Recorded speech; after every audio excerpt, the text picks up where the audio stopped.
Oranges, they're grapefruit, nice and sweet.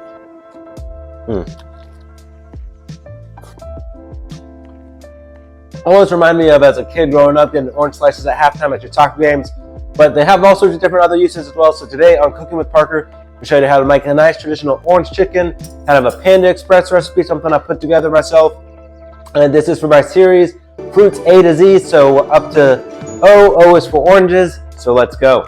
We'll start by making our sauce. So that's half a cup of water, then half a cup of packed brown sugar, so got some nice sweetness, some molasses undertones, 2 tablespoons of soy sauce, 2 tablespoons of rice wine vinegar, and then a really precise measurement of red pepper flakes. So just using my hand, it'll be all right, probably about a teaspoon.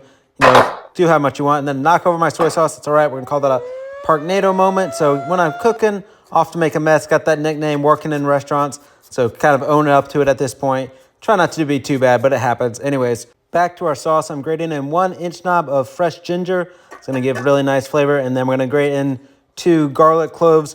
So you can mince these or use a garlic press, whatever you want, but I just love using my microplane for things like this. It really dissolves into the sauce. You get nice, kind of small, maybe lose a little bit of your product there at the end, but it's all right. So just kind of go back and forth till we get our nice ginger and garlic in there. Now back to the star of our show, our orange. So we're gonna zest this whole thing as well. I don't wanna add the zest right now. It'll turn it really bitter and sour. We're just gonna leave it to the side and add the zest at the end. That'll give really nice, bright, vibrant orange flavor. And then I'm gonna cut it in half once it's zested, and then using this orange juicer. So this is a kind of antique equipment. I've been in my family really my whole life. I think my mom said she had it back in college. eBay said it's from like 1970. So you can find kind of very similar orange equipment now, but I like using kind of some of this old school equipment sometimes that I have. And it strains out the seeds as well. This one orange gave me 1/3 of a cup, so that's gonna work out. And then we're gonna make what's called a cornstarch slurry. So pretty much you're mixing cornstarch and water, 1-to-1 or 2-to-1 ratio. Doesn't really matter. Anyways, it's so 1 tablespoon of cornstarch, 2 tablespoons of water, and then whisk that together till it's nice and kind of combined. That's gonna thicken up our sauce. So it took a little bit longer to whisk, but just kind of jumped ahead. And then you're gonna add it to the sauce and bring it up to a boil. And once it reaches a boil, it's gonna kind of activate, and that's gonna thicken our sauce, get really kind of nice glossy texture. All right, always taste as you go. So let's see how our sauce is. Need adjustments. Nice and thick. Got that nappe kind of coming off the back of the spoon, leaving the trace. Pretty good right there. A little bit of salt, and then we'll balance it with the chicken. That'll have good flavor as well. So let this rest kind of a while. We're gonna move on to our chicken. As I said, we're just gonna add kind of a little pinch of salt, bring out some of those flavors, balance things out. Salt and pepper is always to taste. Kind of annoys me in recipes, but it really is true. You just kind of gotta get a feel for it. Anyways, we're gonna work onto our breading station. So we're doing half a cup of flour, 1/4 cup of cornstarch. That's gonna really make it nice and kind of crunchy. And then 1 teaspoon of seasoned salt. I really use Lawry's, don't have to be super fancy there. So just work that together till it's combined. And now we're gonna grab our chicken thighs. So you can use chicken breast or chicken thighs. I like the flavor and kind of texture of chicken thighs, and they're a little bit easier to work with for me at least. They're not gonna overcook and dry out, kind of like a chicken breast will if you overcook it.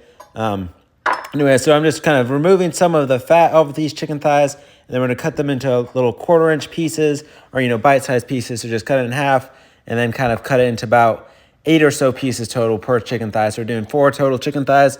If you want to use chicken breasts, I would say probably about 2 of those. So usually 2 chicken thighs is equivalent in weight to 2 chicken breasts. And one restaurant job I had one time was to prep like 40-pound boxes of chicken thighs. So I'd have to do this with 40-pound box, sometimes 2 40-pound boxes, 80 pounds. It's a lot of fun. This is a lot easier, just 4 chicken thighs. Anyways, we're making our egg kind of wash for this as well. So that's going to help our coating stick. So 1 egg, 1 tablespoon of water. Just whisk that together, and then we're going to drop in our egg or our chicken to the egg mixture. Just put that all in there at once and coat it, and just kind of let it sit out. We're not really marinating, just kind of let it soak in there so it sticks nicely to the chicken. Next, we're gonna start heating up some peanut oil or any sort of neutral oil you wanna use.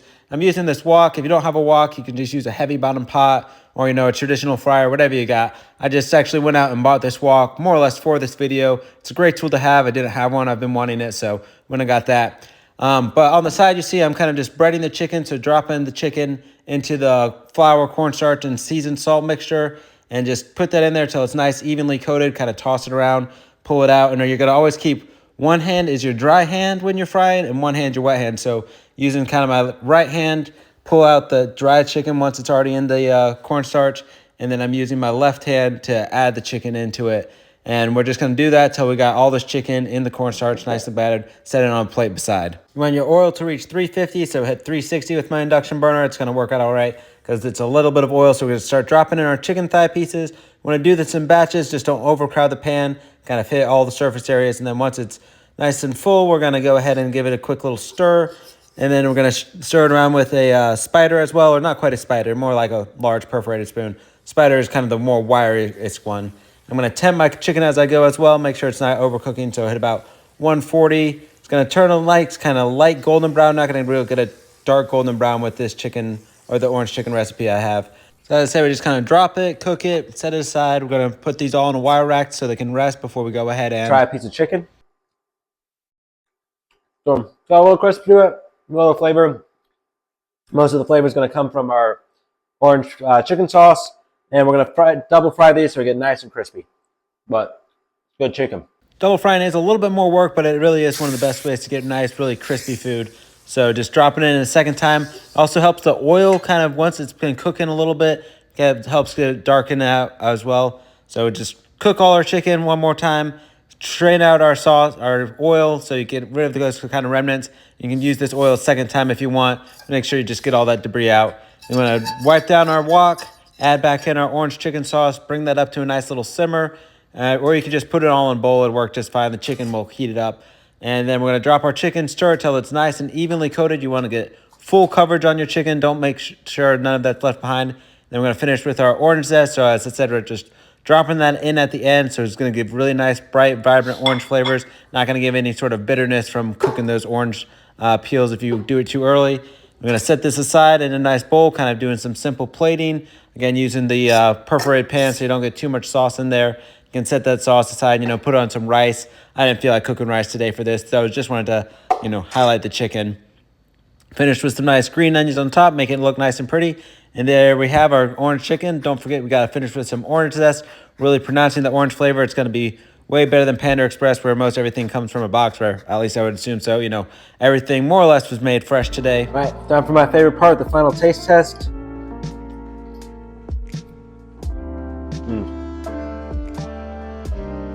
That is phenomenal. I haven't had Panda Express in a while, but I would bet you this is better and cheaper.